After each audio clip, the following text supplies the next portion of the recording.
சென்னை பட்டாளம் அங்காளம்மன் கோவில் தெரு பகுதியில் தேங்கிய மழைநீரை வெளியேற்றப்பட்டு வரும் நிலையில் அந்த பகுதியில் வெள்ள நிவாரணப் பணிகளை அமைச்சர் சேகர் பாபு ஆய்வு செய்தார்.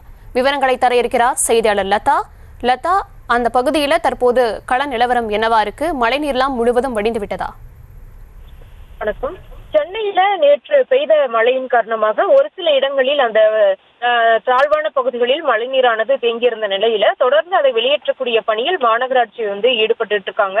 அந்த வகையில அமைச்சர் சேகர் பாபு தொடர்ந்து ஆய்வுகளை மேற்கொண்டு வருகிறார். ஏற்கனவே முதலமைச்சர் கூட அந்தந்த பகுதியை சேர்ந்த அமைச்சர்களோ இல்ல சட்டமன்ற உறுப்பினர்களோ தொடர்ந்து களப்பணியாற்ற வேண்டும், தொடர்ந்து அவர்கள் ஆய்வு செய்ய வேண்டும் என்று அவர்கள் ஏற்கனவே அறிவுறுத்தியிருந்த நிலையில தற்பொழுது அமைச்சர் சேகர் பாபு ஆய்வினை மேற்கொண்டிருக்கிறாரு. அந்த வகையில திருவிக நகர் சட்டமன்ற தொகுதிக்குட்பட்ட பகுதிகளில் இன்றைய தினம் அவர் ஆய்வு செஞ்சாரு.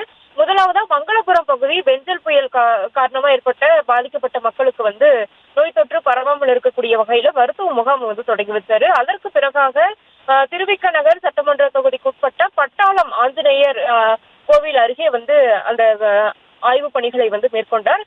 தொடர்ந்து பார்த்தோம்னா அங்க நீர் தற்பொழுது வரை அங்கு தேங்கி இருக்கக்கூடிய நிலையில, முற்றிலும் வெளியேற்றப்படாமல் இருக்கக்கூடிய நிலையில அது தொடர்பாக அவர் ஆய்வு செய்து உடனடியாக அங்க இருக்கக்கூடிய நீரை வெளியேற்றுவதற்கு மாநகராட்சி ஊழியர்கள் மற்றும் அதிகாரிகளை அறிவுறுத்தி இருந்தார்.